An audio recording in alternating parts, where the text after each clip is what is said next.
Hello everyone, 100 days challenge की 46 video में आपका बहुत बहुत स्वागत है। आज की वीडियो भी बाकी वीडियो की तरह बहुत ज़्यादा यूज़फुल होने वाली है आप सब लोगों के लिए, क्योंकि आज जो मैं आपको सिखाने वाली हूँ वो एकदम ही यूनिक, एकदम ही डिफरेंट है। क्योंकि आज की क्लास हमारी ऑफलाइन क्लास की रिकॉर्डेड वीडियो है। आज हम आपको जो सिखाने वाले हैं वो वही सिखा रहे हैं जो हमने अपने ऑफलाइन बैच को सिखाया है। तो चलिए वीडियो स्टार्ट करते हैं। क्योंकि वो नॉर्मल यूज़ के लिए है, ये प्रोफेशनल यूज़ के लिए। इसको हम प्रोफेशनली यूज़ करते हैं, जैसे हमें अपना बुटीक रन करना है, जैसे हमें अपना काम को आगे बढ़ाना है, क्योंकि ये हमारा टाइम बचाती है। ये मशीन हमारा टाइम बचाती है और आज की डेट में सबसे ज़्यादा टाइम की वैल्यू है, पैसे से भी ज़्यादा। दूसरी बार बताया मैंने अभी ये ना, सुबह भी बताया था कि पैसे से ज़्यादा टाइम की वैल्यू है। टाइम को ऐसे यूज़ करना है कि हमारा कम टाइम में ज़्यादा काम हो जाए, ऐसे यूज़ करना है टाइम। अब मैं अपना आपको मेजरमेंट लेकर दिखाती हूँ आज, ठीक है। पहले मैं आपको टॉपिक लिखवाती हूँ कि क्या क्या टॉपिक आपको लेने हैं, पॉइंट्स क्या क्या होते हैं। सबसे पहले पॉइंट्स लिखेंगे, उसके बाद आप मेजरमेंट लिखेंगे। सबसे पहले आपको लेना है शोल्डर। देखो, हमेशा मेजरमेंट ना टॉप से स्टार्ट करना चाहिए, टॉप से धीरे धीरे नीचे तक आना चाहिए, ताकि कोई भी मेजरमेंट बीच में स्किप भी हो गया तो आपको पता चल जाए। नहीं तो पहले शोल्डर ले लिया, फिर हिप ले लिया, फिर आर्मोल ले लिया, फिर लेंथ ले लिया, तो ऐसे पता नहीं चलेगा क्या लिया और क्या नहीं लिया, ठीक है। तो सीक्वेंस वाइज होना चाहिए। शोल्डर, आर्मोल, आर्मोल में लेफ्ट और राइट बताया है। लेफ्ट और राइट में क्या क्या होता है, इक्वल भी हो सकता है और लेफ्ट राइट में डिफरेंस भी हो सकता है, अलग अलग भी हो सकता है लेफ्ट और राइट, ठीक है। उसके बाद आपको लेना है फ्रंट क्रॉस और बैक क्रॉस। देखिए, जब आप बैक क्रॉस लेते हैं तो खुद का तो नहीं ले पाएंगे आप, सामने वाले का ले पाएंगे लेकिन खुद का तो नहीं ले पाएंगे। तो फ्रंट क्रॉस आपका जो भी है ना, उसमें 1 इंच आप प्लस कर सकते हैं। कभी कभी ऐसा भी होता है कि पता चल जाता है कि हमारे हर कुर्ती ना पीछे से ही ऐसे करते हैं तो टाइट हो जाती है। कई बार ऐसे होता है ना, हर बार ही होता है। और हर बार ऐसे होगा कि कुर्ती बना रहे हैं और हाथ आगे करने में बहुत प्रॉब्लम हो रही है, यानी कि पीछे से टाइट हो जा रहा है। इसका मतलब क्या हुआ कि आपका बैक हैवी है। ये हर बार अगर प्रॉब्लम आ रही है तो इसका मतलब आपका ये बैक हैवी है। तब फ्रंट क्रॉस में 1.5 इंच प्लस करना है। उसके बाद आपको लेना है अपर बस्ट।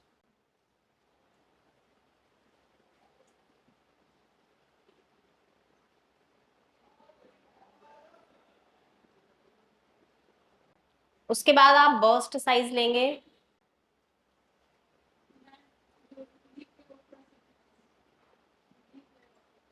बता दूंगी, भेज दूंगी। देखो, जब आप अपर बस्ट और बस्ट लेते हो ना, तो बहुत बार तो इक्वल होता है। बहुत बार ऐसा लगेगा आपको जब आप मेजरमेंट ले रहे हो तो अपर बस्ट भी 35 है और बस्ट भी 35 है, तो वहां पर तो आपको आर्मोल में प्लेट डालने की जरूरत ही नहीं है। इक्वल में कभी जरूरत नहीं पड़ती। अगर 1 इंच का डिफरेंस है तो 1 इंच अगर क्लाइंट को चाहिए भी, अवॉइड भी कर सकते हैं और डाल भी सकते हैं, वो क्लाइंट के ऊपर है। लेकिन अगर उससे ज्यादा डिफरेंस है ना, तब तो आप चाहकर भी ऐसा कर ही नहीं सकते। अगर अपर बस्ट और बस्ट में डिफरेंस ज्यादा है, 3 से 4 5 इंच का डिफरेंस आ रहा है, और सामने वाले ने बोला कि मुझे चाहिए ही नहीं आर्मोल में प्लेट, तो आप उसको बोल सकते हो कि नहीं चाहिए। तो फिर आपको यहाँ पे प्रॉब्लम आएगी, लूज भी होगा, आपके यहाँ पे झोल भी आएगा। उसको हम कवर नहीं कर सकते बिना प्लेट डाले, प्लेट हमें डालना ही पड़ेगा, ठीक है। तो पता चल गया ना, अगर इक्वल है तो प्लेट नहीं डालना है, जरूरत ही नहीं है। लेकिन अगर ज्यादा डिफरेंस आ रहा है तब प्लेट डाल सकते हैं। 1 इंच का डिफरेंस है तो मतलब डाल भी सकते हैं और नहीं भी डाल सकते हैं, आपके पास है, आपकी चॉइस है। लेकिन ज्यादा है तब वहां पर चॉइस चलेगी नहीं, ना ही क्लाइंट की ना ही आपकी। वहां पर तो नीड है तो डालना ही पड़ेगा। वेस्ट, लेंथ भी लोगे और लेंथ के बाद फिटिंग भी लोगे। लोअर बस्ट बस्ट करना है। यहाँ पे वेस्ट आप कैसे लेते हो, वेस्ट लेंथ शोल्डर के मिड पॉइंट पर मेजरमेंट टेप को रखना है और आपको वेस्ट तक मेजरमेंट लेना है। यहाँ पे जैसे ब्लाउज लेंथ लेते हो, यहां से नहीं लेना, वो अंडर बस्ट होता है, उसको यूज नहीं करना अभी, ठीक है। वेस्ट लेंथ लेना है, जैसे मेरा आ रहा है यहाँ पे 15। यहां पर लेते हैं ना तो वो फिटिंग गड़बड़ हो जाती है, फिटिंग एकदम से ऐसे आएगी और यहां से फिर एकदम लूज हो जाएगा, तो वो वाली फिटिंग चाहिए ही नहीं।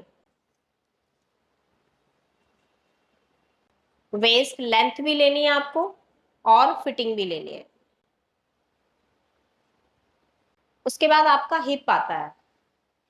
देखो कई बार ना कंफ्यूजन हो जाती है हिप साइज कैसे लें, है ना। तो क्या करो आप, जो आपका शोल्डर है ना और प्रॉपर हिप है, बहुत लोग तो ऊपर से लेते हैं हिप साइज, यहां से लेंगे पहले मेजरमेंट ना हिप का, लेकिन मैं यहां से नहीं लेती। क्यों नहीं लेती, रीजन भी है। यहां से लेते हैं तो क्या करेंगे, hip size divided by 4 + ½ inch लेते हैं ना, तो यहाँ पर आप देखेंगे 38.5 इतना आ रहा है, यहाँ पे लूजिंग देंगे अब। लेकिन मैं जब यहाँ पर मेजरमेंट ले रही हूँ, ये वाला देखो, ये वाला पॉइंट, और यहां से ले रही हूँ, अभी देखो 41 आ रहा है, तो मुझे लूजिंग देने की जरूरत नहीं है। जो भी साइज है ना डिवाइडेड बाय 4 ले लो कुर्ती में, बस कुछ भी नहीं करना, ना प्लस ना माइनस कुछ भी। यहां से मेजरमेंट लो और जो भी साइज आ रहा है डिवाइडेड बाय 4 करो और ले लो। सबका आप ऐसे ही ले सकते हो, क्योंकि जब हैवी साइज होता है ना पता नहीं चलता है कितना प्लस करे कितना माइनस करे, और हैवी साइज में तो ज्यादातर ऐसा हो ही जाता है, कभी उनका लूज हो जाता है कभी उनका टाइट हो जाता है। तो ऐसे करोगे ना लूज होगा ना टाइट होगा, जो साइज है नॉर्मल लेना, ठीक है, एक्स्ट्रा नहीं लेना। अगर आप प्रॉपर हिप साइज ले रहे हैं तो वहां पे आपको एक्स्ट्रा लेना ही नहीं है, ना प्लस करना है और ना माइनस करना है, सीधा सीधा जो भी आया है मेजरमेंट डिवाइडेड बाय 4 करो और ले लो, ठीक है। आप अपने बुटीक में एक मिरर लगा के रखें, क्योंकि ऑल्ट्रेशन फिटिंग की है तो फॉल्ट हमारा है, लेकिन ऑल्ट्रेशन अगर लेंथ की है तो फॉल्ट क्लाइंट का है। और सबसे ज्यादा ये प्रॉब्लम ज्यादा आती है, अब छोटा हो गया अब बड़ा हो गया, अब बड़ा करो अब छोटा करो, ठीक है। एक मिरर लगा के रखो, क्लाइंट की कुर्ती को पूरा ऐसे खींचो नीचे की तरफ, क्योंकि जब क्लाइंट कुर्ती पहनता है ना और हम मेजरमेंट लेते हैं तो वो कुर्ती मेजरमेंट से बड़ी निकलती है। जब आप क्लाइंट की कुर्ती को उतार के जब मेजरमेंट लोगे और क्लाइंट ने पहना है तो कुर्ती हमारी हमेशा 110% हमारी कुर्ती की लेंथ बड़ी आती है, और जब मेजरमेंट लेते हैं तब छोटी आती है। रीजन, लेंथ हम ऐसे ले रहे हैं, ऐसे है तो क्या हो रहा है, हमारा मेजरमेंट टेप सीधा जा रहा है, लेकिन हमारा मेजरमेंट टेप तो सीधा है, कुर्ती थोड़ी ना सीधी है, कुर्ती तो हमारी ऐसे जाती है, तो क्या होता है लंबाई छोटी हो जाती है। तो हमेशा जब भी क्लाइंट का मेजरमेंट लो, जो मेजरमेंट आ रहा है ना उसमें अपने आप डायरी में प्लस करके ले लो। वो बोल जरूर रहा है शीशे में देखे 41 करो 41 करो, ऊपर करो नीचे करो, है ना, लेकिन एग्जैक्ट तो उसका बॉडी पे जाने के बाद आएगा। तो लंबाई हमेशा प्लस करना है, 1 इंच भी कर सकते हो 1.5 भी कर। क्लाइंट है, कोशिश करो कि उसको मिरर के सामने खड़ा करो, बुटीक में एक मिरर लगा के रखो, मिरर से बहुत फर्क पड़ता है। और पहले जब कुर्ती का लेंथ लेते हैं तो ये डिसाइड होना चाहिए पैंट पे पहनने वाले हैं, प्लाजो पे पहनने वाले हैं, लेगिंग पे पहनने वाले हैं, सलवार है, नॉर्मल है, पटियाला है, अफगानी है, ट्यूलिप है, क्या है। कुर्ती का लेंथ ही डिसाइड बॉटम पे होता है, क्योंकि वरना कुर्ती की लुक ही खराब हो जाएगी। तो पहले माइंड में ये चीज रखनी पड़ती है कि उन्होंने पहना है पैंट, लेकिन वो कुर्ती को उस पे पहनने वाली है, सलवार पे पहनने वाली है, तो सलवार पे लेंथ कहाँ पर आने वाला है, तो लेंथ सबसे ज्यादा डिसाइड होता है सबसे। मतलब अभी जैसे हम नॉर्मल सलवार बना रहे हैं तो नॉर्मल सलवार में आपका घुटना कवर होना चाहिए, पटियाला सलवार पे आपका घुटना आना चाहिए, शरारा पे आपका वो पॉइंट जहां पर आपके शरारे का जॉइंट आ रहा है। आपका पैंट है तो नॉर्मल लेंथ, लेगिंग है तो और 2 इंच एक्स्ट्रा होना चाहिए कुर्ती का। तो डिपेंड कर रहा है ना, अलग अलग पैटर्न पे अलग अलग लेंथ डिसाइड होती है, तभी तो कुर्ती का लुक आएगा। और वो चीजें क्लाइंट को नहीं पता, वो चीजें क्लाइंट क्लाइंट को कुछ पता ही नहीं है, क्लाइंट को सिर्फ इतना पता है कि 4 लोग तारीफ करें बस कुर्ती की कि कहाँ से सिलवाई है, उतना पता है। बाकी चीजें हमें पता है, बॉडी स्ट्रक्चर हमें पता है, फैब्रिक नॉलेज हमें है, कौन से फैब्रिक का बना रहे हैं, रियॉन बना रहे हैं, कॉटन बना रहे हैं, ब्रॉकेट बना रहे हैं, कौन सा फैब्रिक बना रहे हैं, क्योंकि फैब्रिक नॉलेज होना सबसे ज्यादा जरूरी है कि हम कौन से फैब्रिक का बना रहे हैं और उसके अकॉर्डिंग बॉटम क्या है हमारा, क्या अच्छा लगेगा, वो तो क्लाइंट को बताना पड़ेगा। वरना कई बार तो अभी आजकल तो पहले होती थी बुक्स, होती थी बुटीक्स में, है ना, नेक की बुक होती थी, तो उसमें से राइट राइट इतने नंबर का इतने क्लाइंट का बनेगा, पहले ऐसे होता था। लेकिन अभी लोग सोशल मीडिया पे आ गए हैं, तो अभी लोग रील्स दिखाते हैं, फोटोज दिखाते हैं कि ऐसा चाहिए एग्जैक्ट, तो वो चीजें देख कर करना है। कोई भी डिजाइन आ सकता है आपके पास। मैं जब क्लास देती हूँ तो रियली मेरी कोई प्लानिंग नहीं हो रही होती, कोई प्लानिंग नहीं है मेरा। जैसा मेरा अभी आज का रूटीन आप देख रहे हो, वही रूटीन मेरा रेगुलर चलता है। मेरी ऑनलाइन क्लास होगी अभी, मुझे पता ही नहीं है, ये लोग मुझे बताएंगे ये सिखाना है, ये सिखाना है, और ये टॉपिक है। फिर हम लोग इधर उधर भागेंगे, कपड़ा लेंगे। अभी तो कपड़ा डिसाइड नहीं है, आज नया ब्लाउज है, कपड़ा डिसाइड नहीं है कि हम कौन सा कपड़ा लेने वाले हैं। ऐसा होता है हमारे साथ, लेकिन सिखाना है। मैटर ये नहीं करता कि मेरा रिजल्ट कैसा आ रहा है। मुझे ऐसा लगता है कि मैं शोशाबाजी करके अच्छे अच्छे कपड़े खरीद के मैं अपना तो कर लूंगी, लेकिन वो बेचारे जो मुझे देख रहे हैं, जो मुझे देखकर बनाएंगे, वो कैसे बनाएंगे। मतलब मेरा बताने का तरीका, मेरा सिखाने का तरीका ज्यादा अच्छा होना चाहिए, ना कि मेरा रिजल्ट। 90% तो मेरा फाइनल लुक ही नहीं होता। 90% अभी मैंने ब्लाउजेस बनाई है, मैंने कोई भी ब्लाउज, एक भी ब्लाउज मैंने पहन के दिखाई है। ऐसे ही मेरा ऑनलाइन में भी होता है, मेरा फाइनल लुक तक पहुंचता ही नहीं है। बहुत ही रेयर चांस होगा कि मेरा फाइनल लुक तक आ जाए, क्योंकि फटाफट से काम करना होता है, फटाफट नेक्स्ट, ये होता है। तो रिजल्ट आप लोगों का मैटर करता है, मुझे ऐसा लगता है। राइट और रॉन्ग, मैंने अच्छा अच्छा बना के दिखा दिया, उससे उससे क्या फर्क पड़ने वाला है। दिखा भी दिया तो क्या होगा, समझ में तो आप लोगों के आना चाहिए ना। मुझे ऐसा लगता है कि आप लोगों के रिजल्ट ज्यादा मैटर करते हैं। आपने जो फर्स्ट कुर्ती बनाया, वो कुर्ती मैटर करता है कि आपका रिजल्ट कैसा आ रहा है, ना कि मेरा। मैं तो जैसे मर्जी कपड़े से बना लूंगी, मेरा मैटर नहीं करेगा, आपका मैटर करेगा। लेंथ, उसके बाद स्लीव्स।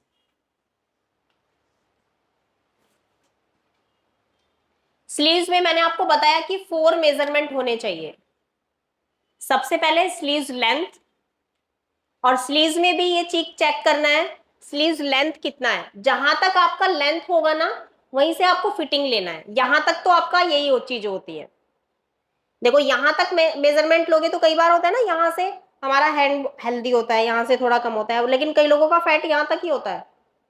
तो वो चीजें देखने की, लेंथ यहाँ पर है तो यहाँ से फिटिंग, लेंथ यहाँ है तो यहाँ फिटिंग, उसके बाद यहाँ है तो यहाँ का फिटिंग नहीं, यहाँ है तो भी यहाँ का फिटिंग, यहाँ है तो ऊपर करना ही पड़ेगा। स्लीव्स लेंथ यहाँ है, ऊपर नहीं करेंगे, ठीक है। यहाँ है तो यहाँ का फिटिंग नहीं चलेगा। पॉइंट देखो, यहां है, यहां का फिटिंग ले लिया, ब्लाउज की लुक ही खराब कर दिया। यहां है तो फिटिंग यहां का ही होगा, ये वाला फिटिंग होगा बस। और अगर ज्यादा ही कुछ ऐसा फिटिंग चाहिए तो जिप लगाना पड़ेगा दोनों तरफ। अगर यहां फिटिंग है तो मैटर कर रहा है ना क्या क्या चीजें हैं, तो ये चीजें पता होनी चाहिए। चुन्नट वाला कभी भी नॉर्मल फैब्रिक से नहीं बनता, वो हमेशा उरेब से बनता है, नहीं तो वो पहन नहीं पाओगे। चुन्नट वाले को कभी भी जॉर्जेट के कपड़े से मत बनाओ, नेवर। लुक नहीं आएगा, जितना मर्जी कर लो नहीं आएगा, नहीं तो लटका रहेगा। और मुझे पसंद पहले से ही फिनिशिंग और फिटिंग। और मैं इस जो मैं बताती हूँ मत करो तो उसका मतलब मत करो, मैं एक्सपेरिमेंट कर चुकी हूँ। टाफ्टा का फैब्रिक है, बहुत अच्छा बनता है। टाफ्टा एक फैब्रिक आता है, टाफ्टा, उससे, टाफ्टा हाँ, उस फैब्रिक से ही वो स्लीव्स बहुत परफेक्ट बनती है, जो आप बोल रहे हो चुन्नटों वाली ना। कॉटन, नॉर्मल कॉटन से बहुत अच्छी बनती है, क्रेप के फैब्रिक से बहुत अच्छी बनती है, लेकिन जॉर्जेट से अच्छी नहीं। स्लीव्स में हमारे पास 4 मेजरमेंट होने चाहिए। स्लीव्स लेंथ, स्लीव्स की फिटिंग, बाइसेप्स, और उसके बाद आर्मोल। आर्मोल आप ले चुके होते हैं। स्लीव्स में आर्मोल का बहुत बड़ा रोल है। रीजन, जब हम स्लीव्स अटैच करते हैं तो हमारी छोटी हो जाती है, बड़ी हो जाती है, होती है सबकी, अब नहीं होगी, एक ही बारी में आएगी। कभी लगाते हैं तो कभी बाजू छोटा हो जाता है, कभी आर्मोल छोटा हो जाता है ना। ठीक है, क्लियर हुआ। अब ये जितने भी मैंने आपको पॉइंट्स बताए हैं वो सारे पॉइंट्स कल आपको पूरे लेके आने हैं, अपना मेजरमेंट लेके लेंगे मिरर के सामने कपड़े उतार के, तब ही हो पाएगा, नहीं तो नेवर। ठीक है, आज लेना है सबको अकेले में, फिर कल मुझे पूरा प्रॉपर मेजरमेंट लेकर दिखाना है। ये चीजें क्लियर होंगी, फटाफट चलने वाले हैं।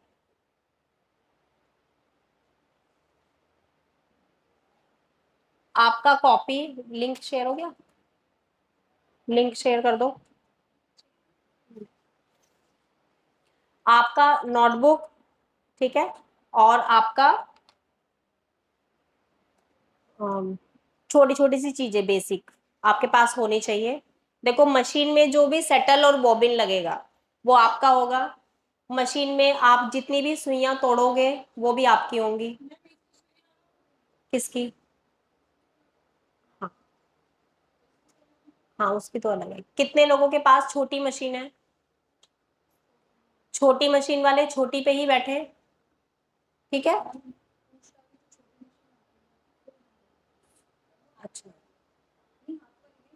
और जिनके पास जिन जो व्हाइट वाली मशीन है उनका जो स्पीड है, यहाँ पर प्लस और माइनस का कल सिखाऊंगी आपको कैसे मशीन पे करना है। जब कटिंग स्टिचिंग करेंगे ना उस दिन मैं आपको अच्छे से एक्सप्लेन करूंगी कैसे मशीन को यूज करना होता है, छोटी छोटी सी पॉइंट्स, कैसे मशीन को ठीक भी करना होता है। अगर छोटे छोटे से हमारी गलतियां हो रही हैं, क्योंकि खांसी जुकाम बुखार की दवाई हम घर में ही लेते हैं, छोटी छोटी चीजों के लिए डॉक्टर के पास नहीं जाते, ऐसे ही मशीन में भी है। छोटे छोटे से फॉल्ट घर पे भी ठीक कर सकते हैं, जरूरी नहीं है मशीन के डॉक्टर के पास ही जाया जाए, है ना। तो वो चीजें आपको आनी चाहिए, बेसिक नॉलेज आपको होना चाहिए कि अब पता रहे कि नहीं अब मेरे हाथ से बाहर है ये केस, अब तो जाना ही पड़ेगा बाहर, तब जाना है। वरना ये छोटे छोटे पार्ट्स खराब हो जाते हैं तो उसकी वजह से भी मशीन खराब हो जाती है।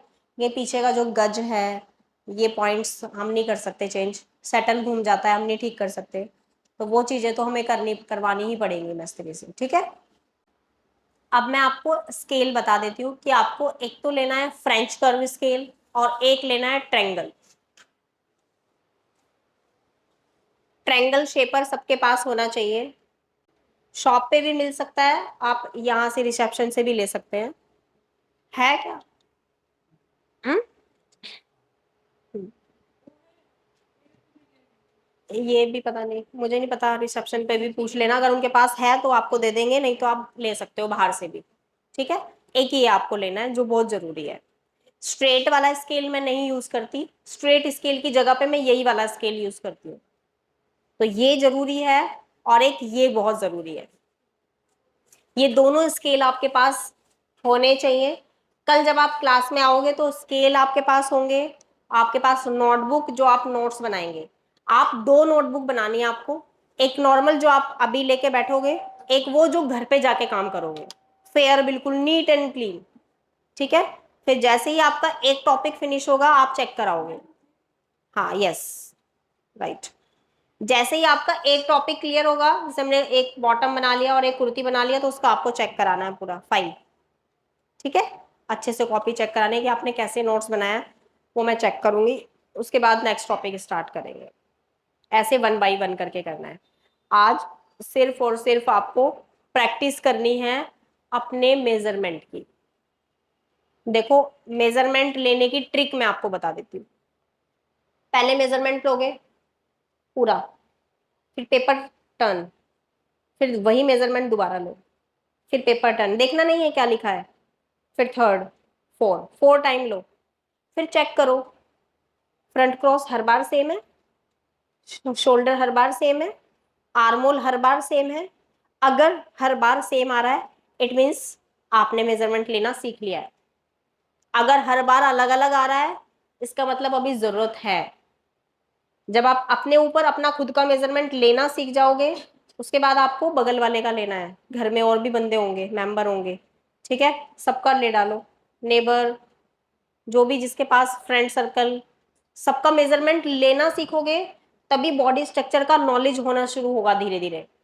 अभी तो आप देखते ही नहीं थे, अभी तो आप फेस से देखते थे सबको, अभी आपको बॉडी स्ट्रक्चर से देखना है, अपनी देखने का नजरिया चेंज करो।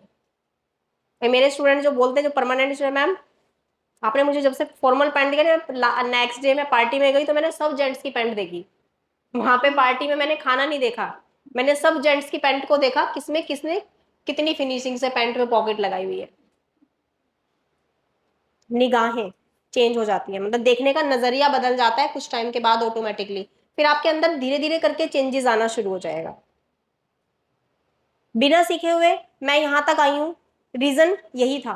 मैं जब भी बाहर जाती थी, मैं जब भी टीवी देखती थी, मैं जब भी कुछ देखती थी, तो मुझे लोग पे ध्यान ही नहीं जाता था, मैं हमेशा कपड़े देखती थी। देखने का नजरिया बदलेंगे तब काम करना शुरू हो पाएगा, चेंजेस आना अपने आप शुरू हो जाएगा। चेंज करो, देखो थोड़ा थोड़ा, 45 डेज में बहुत पूरी दुनिया बदल जाएगी आपकी। कोशिश करेंगे कि 45 डेज से कम में ही हमारा ये कोर्स कंप्लीट हो जाए। किनके बच्चे पढ़ते हैं स्कूल? ऑलमोस्ट मेरे भी। तो हम सोच रहे हैं कि ये 45 डेज से मतलब थोड़ा और एक्स्ट्रा दे देंगे, जैसे सैटरडे को है, सैटरडे को मेरी क्लासेस नहीं चलती है, तो हम अपना थोड़ा एक्स्ट्रा टाइम करके ये कोर्स कोशिश करेंगे कि पहले ही कंप्लीट कर दें, क्योंकि 1 तारीख से बच्चों के स्कूल खुल जाएंगे, उसके बाद बड़ा मुश्किल हो जाएगा। ठीक है, और फिर देख रहे हो ना, तपती धूप, गर्मी, समझ सकती हूँ मैं, बहुत दूर दूर से आते हैं ना। तो कल मुझे जाना पड़ा बाहर, तब मुझे देर लगा, क्योंकि मैं यहाँ सुबह ही आ जाती हूँ, रात को जाती हूँ, तो मुझे धूप का कुछ पता ही नहीं है। जब मैं कल गई तो मुझे लगा कि भाई गर्मी बहुत ज्यादा है। अच्छा लगा आज का क्लास? बहुत अच्छा लगा। कोई नहीं, लगना चाहिए, सामने से तो सब तारीफ कर देते हैं, तारीफ होती है पीछे वाली।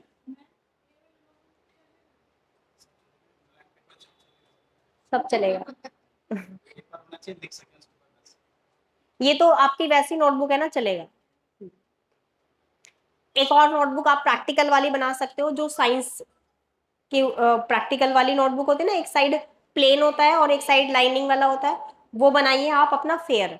प्लेन वाली साइड आप ड्राफ्टिंग बनाएंगे, और जो लाइन वाली साइड है उस साइड आप अपने नोट्स लिखेंगे, क्या क्या इंपॉर्टेंट चीजें हैं। ठीक है, आई प्रॉमिस यू कि I will change your total life, सब कुछ चेंज कर दूंगी आपका। तो कैसा लगा आपको आज का वीडियो, ये मुझे कमेंट करके ज़रूर बताना, ताकि मुझे ये पता चले कि मैं अगर ऑफलाइन क्लास की छोटी छोटी सी क्लिप्स आप सब लोगों के लिए बना के रखूं, तो आप सब लोगों के लिए आई होप कि बहुत सारी ये वीडियोस हेल्पफुल रहेंगी। तो मुझे कमेंट करके ज़रूर बताना कि आपको आज का वीडियो कैसा लगा, ताकि मैं ये चीज़ें देख पाऊँ कि आपको क्या चीज़ सिखानी है, मुझे नेक्स्ट वीडियो किस टॉपिक पर लेकर आनी है, क्या आपको इस वीडियो से कुछ सीखने को मिला। तो मिलती हूँ आपसे नेक्स्ट वीडियो में, तब तक के लिए बाय बाय।